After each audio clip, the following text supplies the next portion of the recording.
Ponnani fire സ്റ്റേഷന് പുതിയ കെട്ടിടം ഉയരും. പുതിയ കെട്ടിട നിർമ്മാണത്തിന് മുന്നോടിയായുള്ള മണ്ണ് പരിശോധന ആരംഭിച്ചു.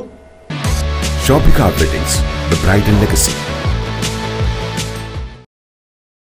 അരനൂറ്റാണ്ട് പഴക്കമുള്ള പൊന്നാനി അഗ്നിരക്ഷാ സേനാ നിലയത്തിന് പുതിയ കെട്ടിടം ഉടൻ നിർമ്മാണം ആരംഭിക്കും. കെട്ടിട നിർമ്മാണത്തിന് മുന്നോടിയായുള്ള മണ്ണ് പരിശോധന ആരംഭിച്ചു. രണ്ടാഴ്ചക്കകം മണ്ണ് പരിശോധന പൂർത്തിയാകും. തുടർന്ന് PWD കെട്ടിട വിഭാഗത്തിന് കീഴിൽ സ്ട്രക്ചറൽ ഡിസൈനും തയ്യാറാക്കും.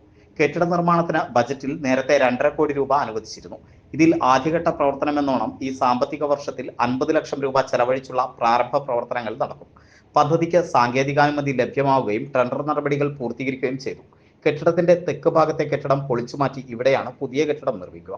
കാലപ്പഴക്കത്താൽ നിലവിലെ കെട്ടിടത്തിൽ പലയിടത്തും വിള്ളൽ വീണ ചോർച്ച അനുഭവപ്പെടുന്നുണ്ട്. പുതിയ കെട്ടിടത്തിനുള്ള പ്രപ്പോസൽ വർഷങ്ങൾക്ക് മുമ്പ് തന്നെ സമർപ്പിച്ചിരുന്നു. മലപ്പുറം ജില്ലയിൽ തന്നെ ഏറ്റവും കൂടുതൽ സേവന പരിധിയുള്ള ഫയർ സ്റ്റേഷനാണ് പൊന്നാനിയിലേത്. കുറ്റിപ്പുറം പാലം മുതൽ തൃശൂർ ജില്ലാതിർത്തിയായ കോലിക്കര വരെയും പാലക്കാട് ജില്ലാതിർത്തിയായ നീലിയാട് വരെയും തൃശൂർ ജില്ലയിലെ മന്ദലാകുന്ന് വരെയും പരിധിയുള്ള സ്റ്റേഷനാണിത്. PWD കെട്ടിട വിഭാഗത്തിന്റെ മേൽനോട്ടത്തിലാണ് കെട്ടിട നിർമ്മാണ പ്രവർത്തനങ്ങൾ നടക്കുക.